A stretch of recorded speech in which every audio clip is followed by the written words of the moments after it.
నమస్కారం, చంద్ర టీవీకి స్వాగతం. ముందుగా ముఖ్యాంశాలు.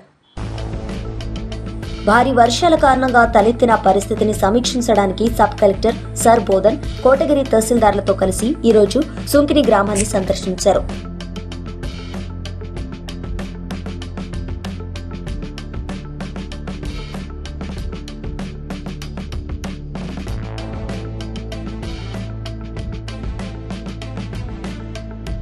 విద్యుత్ పోరాట అమరవీరుల స్ఫూర్తితో ప్రపంచీకరణ, ప్రైవేటీకరణకు వ్యతిరేకంగా ఐక్య ఉద్యమాలు నిర్వహిస్తాం.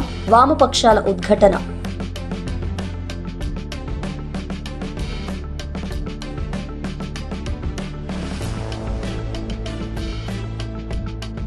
భారీ వర్షం కారణంగా బోధన్ ప్రాంతం అస్తవ్యస్తంగా మారింది. నర్సాపూర్లోని ఇండ్లలో వర్షపు నీరు ప్రవేశించింది.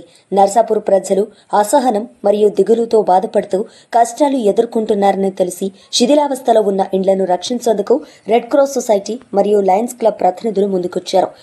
10 ఏళ్లపై పట్టాలు కప్పారు. బోధన్ పట్టణ పరిస్థితులపై మున్సిపల్ కమిషనర్ జాదవ్ కృష్ణ మాట్లాడారు. Red cross society Bodhan division president Basaveswararao మాట్లాడుతూ నర్సాపూర్ ప్రాంత ప్రజలు అతి భారీ వర్షాలతో ఇబ్బందులు ఎదుర్కొంటున్న సామాన్యులకు 10 సంవత్సరాలు పనిచేసి తైవాన్ పట్టాలు పంపిణీ చేశామన్నారు. ఈ కార్యక్రమంలో బోధన్ టౌన్ మరియు మండల రెడ్ క్రాస్ అధ్యక్షులు కొడాలి కిషోర్, జిల్లా executive member Srinivas, Bodhan Lions అధ్యక్షులు నాగేశ్వరరావు, స్థానికులు సాయికృష్ణ, నర్సాపూర్ గ్రామస్తులు పాల్గొన్నారు.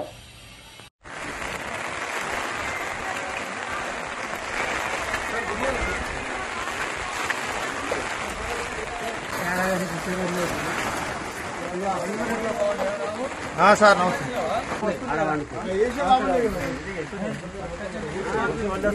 మీకు ఇబ్బంది ఉంటే రండి.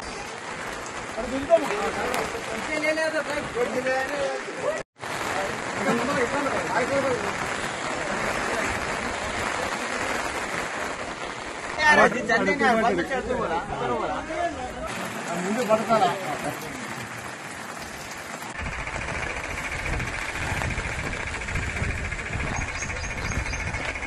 మనమే వెళ్తాం. అది ఎక్కేసుకున్నట్టు వస్తుంది.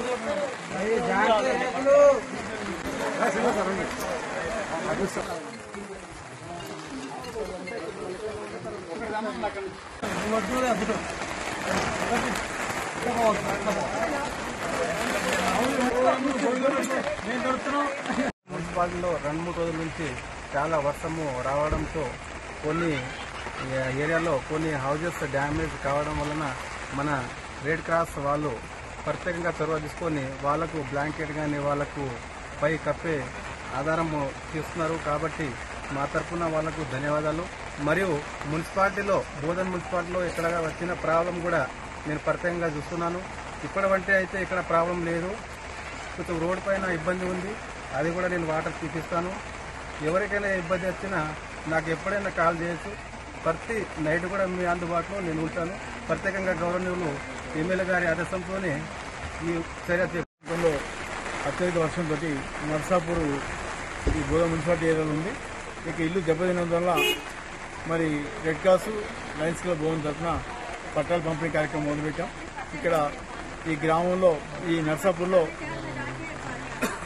అత్యధిక డ్యామేజ్ అయిన ఇళ్లకి మరి ఇంట్లో వర్షం పడకుండా కోసం 10 పట్టాలు రెడ్ క్రాస్ తరఫున పంపిణీ చేయడం జరుగుతుంది. దీంట్లో మున్సిపల్ కమిషనర్ గారు, అలాగే రెడ్ క్రాస్ బోధన్ మండల టౌన్ ఇన్ఛార్జ్ కిషోర్ గారు, అట్లాగే శ్రీనివాస్ గారు ఎగ్జిక్యూటివ్ మెంబరు, అట్లాగే లయన్స్ క్లబ్ బోధన్ అధ్యక్షుడు నాగేశ్వర గారు పాల్గొనడం జరిగింది.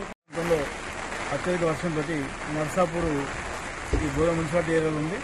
ఇక ఇల్లు దెబ్బతిన్నందువల్ల మరి red cross Lions club Bodhan తరఫున పట్టాల పంపిణీ కార్యక్రమం మొదలుపెట్టాం. ఇక్కడ ఈ గ్రామంలో ఈ నర్సాపూర్లో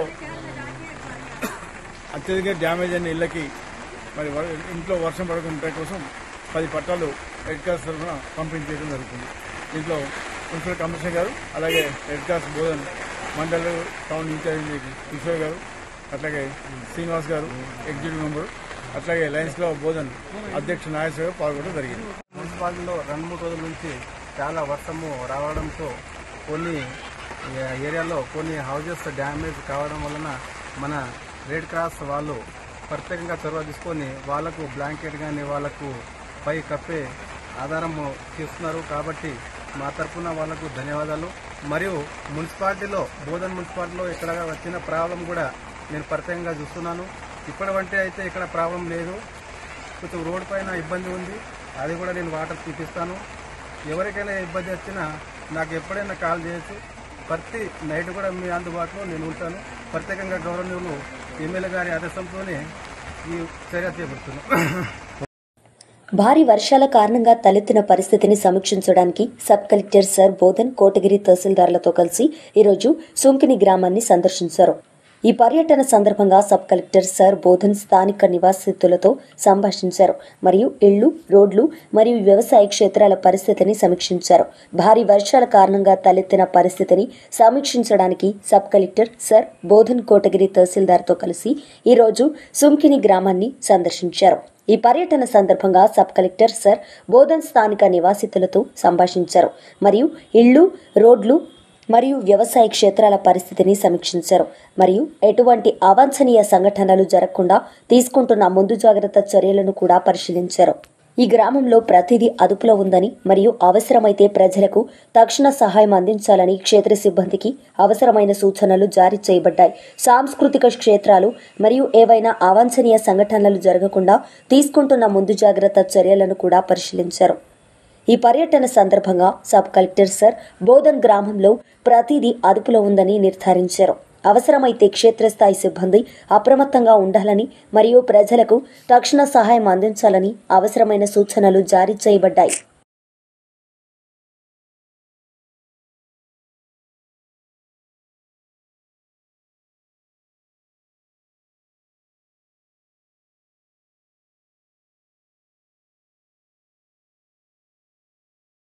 కరెంటు ఛార్జీల పెంపుదలకు వ్యతిరేకంగా 2000 సంవత్సరం 28న జరిగిన విద్యుత్తు పోరాటంలో అప్పటి తెలుగుదేశం పార్టీ చంద్రబాబు నాయుడు ముఖ్యమంత్రి ఆధ్వర్యంలో పోలీసుల చేత జరిపిన కాల్పుల్లో రామకృష్ణ, బాలస్వామి, విష్ణువర్ధన్ రెడ్డిల ప్రాణాలను కోల్పోవడం జరిగింది. విద్యుత్తు పోరాట అమరవీరులను స్మరిస్తూ వారి చిత్రపటానికి ఈరోజు సిపిఎం పార్టీ కార్యాలయంలో వామపక్ష పార్టీల ఆధ్వర్యంలో నివాళులర్పించడం జరిగింది.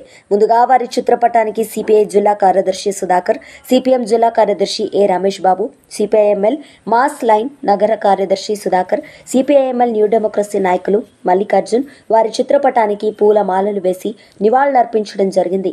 అనంతరం వారు మాట్లాడుతూ ప్రపంచీకరణలో భాగంగా నాటి చంద్రబాబు నాయుడు ప్రభుత్వం విద్యుత్ రంగాన్ని ప్రైవేటీకరించి 3 ముక్కలు చేయడంతో పాటు కరెంటు ఛార్జీలను పెంచుతూ తీసుకున్న నిర్ణయాన్ని నిరసిస్తూ రాష్ట్ర వ్యాప్తంగా 9 వామపక్ష పార్టీల ఆధ్వర్యంలో రోజులకు పైగా పెద్ద ఎత్తున నిరసన కార్యక్రమాలు నిర్వహించడం జరిగిందని, ఆనాటి నుండి విద్యుత్ ఛార్జీల పెంపుదలకు ప్రభుత్వాలు వెనకడుగు వేయడం జరిగిందని, ఆ పోరాట స్ఫూర్తితో రాష్ట్రంలో అనేక ఉద్యమాలు నిర్వహించడం జరిగిందని, కానీ నేటి కేంద్రంలో ఉన్న బీజేపీ ప్రభుత్వం విద్యుత్ రంగాలను కేంద్రీకృతం చేస్తూ కార్పొరేట్ కంపెనీలకు అనుకూలంగా ప్రైవేటీకరించాలని చూస్తున్నారని, ఇప్పటికే అనేక ప్రభుత్వ రంగ సంస్థలను ప్రైవేటీకరించి కార్పొరేట్ కంపెనీలకు కట్టబెట్టడం జరిగిందని, ఈ విధానాలకు వ్యతిరేకంగా ప్రజలు పోరాటాల్లోకి రాకుండా ద్వేషాలను రెచ్చగొట్టాలని చూస్తున్నారని, వీటికి వ్యతిరేకంగా విద్యుత్ అమరవీరుల స్ఫూర్తితో రాబోయే కాలంలో ఐక్య ఉద్యమాలు నిర్వహించాలని, కలిసి రావాలని పిలుపునిచ్చారు. ఈ కార్యక్రమంలో సిపిఐ నాయకులు వైఓమయ్య, రఘురాం, సిపిఎం కార్యదర్శి వర్గ సభ్యురాలు నూర్జహాన్, నగర కమిటీ సభ్యులు కటారి రాములు, అనితారాజు, న్యూ డెమోక్రసీ నాయకులు శివకుమార్, మాస్ లైన్ నాయకులు గణేష్ తదితరులు పాల్గొన్నారు.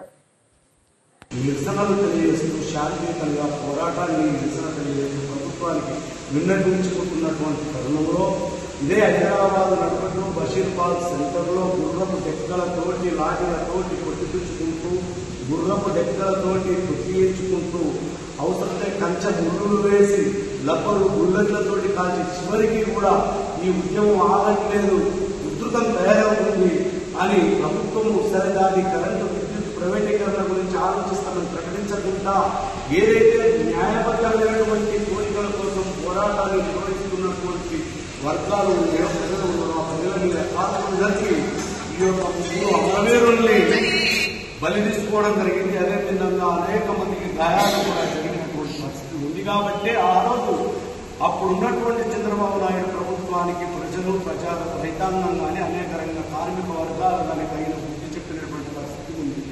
అదే తరుణంలో ఈ రోజు కూడా కేంద్రంలో ఉన్న నరేంద్ర మోడీ ప్రభుత్వం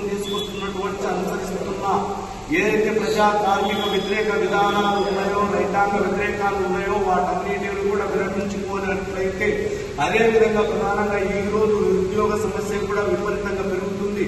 గతంలో 10 సంవత్సరాలు 11 సంవత్సరాల క్రితం ఏదైతే నరేంద్ర మోడీ సంవత్సరానికి 1 కోటి ఉద్యోగాలు భద్రతాన్ని ప్రకటించిందో ఇప్పటి వరకు కూడా ఒక ఉద్యోగం ఇయ్యలేనటువంటి పరిస్థితి ఉంది.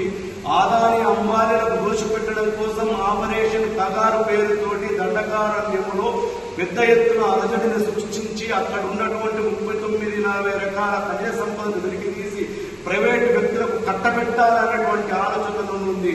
అక్కడ ఉన్నటువంటి ఎవరైతే గిరిజనులు ఉన్నారో గిరిజనుల యొక్క యోగక్షేమాలను చూడకుండా ఈ రోజు కేంద్ర ప్రభుత్వం తీసుకున్నటువంటి అంశం ఉంది.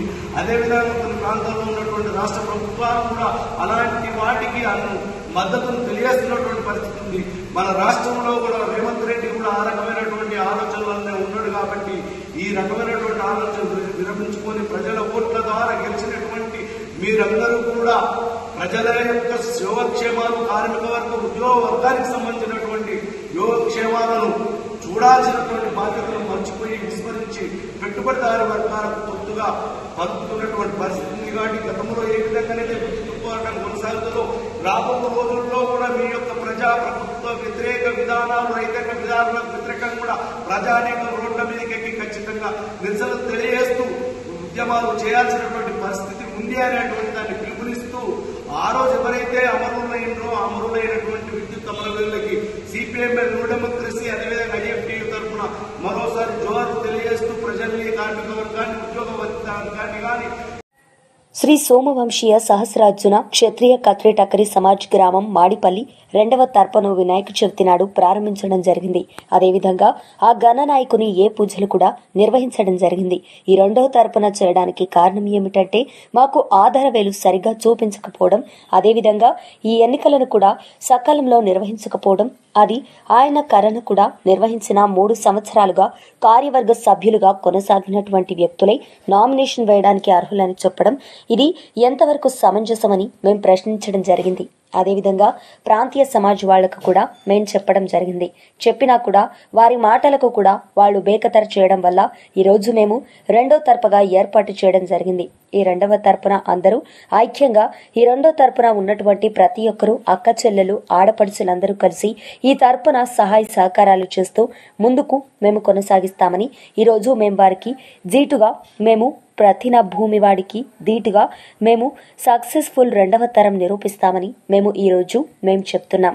అందరికీ జై సహస్రార్జున్, జై అంబే మాతాకి జై. అదేవిధంగా దీనికి అన్ని విధాలుగా సహాయ సహకారాలు అందిస్తున్నటువంటి జెస్సు మదన్ మోహన్ కి, అలాగే మా కాంగ్రెస్ చంద్రశేఖర్ రావుకి, అలాగే ప్రసాద్కి, అలాగే మన జస్ట్ సంజీవ్కి, అలాగే మన జస్ట్ వినోద్కి, అలాగే మన జస్ట్ సంజీవ్కి, అలాగే మన జస్తు సతీష్కి, అలాగే మన జస్ట్ అనిల్కి, అలాగే మన జస్సు ఆనంద్కి, సారీ జస్ట్ రమేష్కి, అలాగే రూపాయి సతీష్ అండ్ రూపాజీ రమేష్కి, అలాగే మన ఘటన ఆనంద్కి, అలాగే జీపీ మహేందర్కి, అలాగే జీపీ రవికి, అలాగే ఇక్కడ ఉన్నటువంటి సమాజ సభ్యులందరికీ అందరి సహకారంతో ఈ సమాజం ప్రారంభించడం జరిగింది.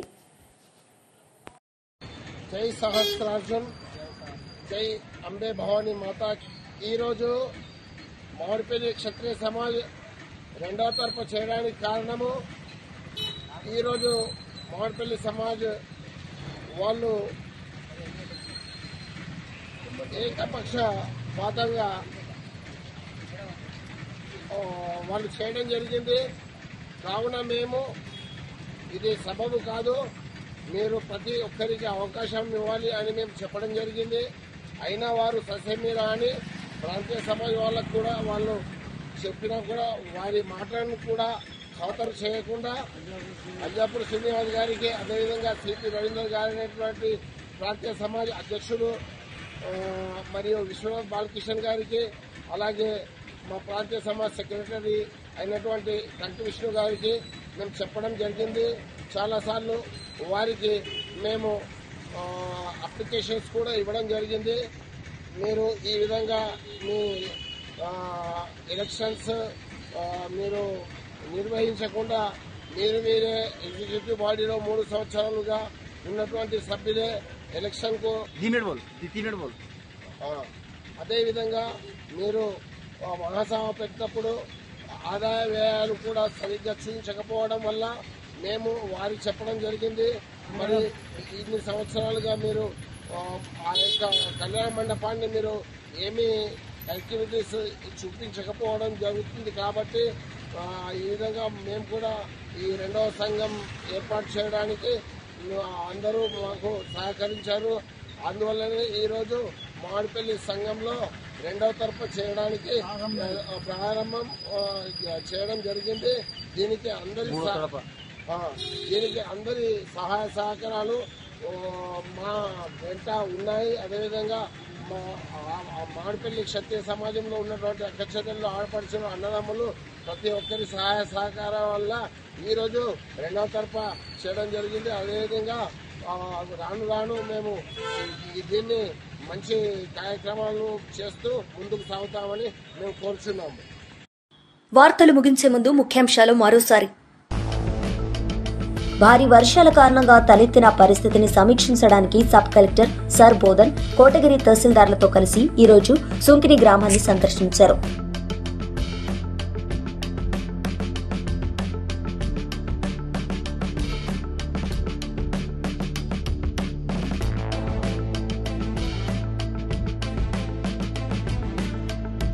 విద్యుత్ పోరాట అమరవీరుల స్ఫూర్తితో ప్రపంచీకరణ, ప్రైవేటీకరణకు వ్యతిరేకంగా ఐక్య ఉద్యమాలు నిర్వహిస్తాం, వామపక్షాల ఉద్ఘాటన.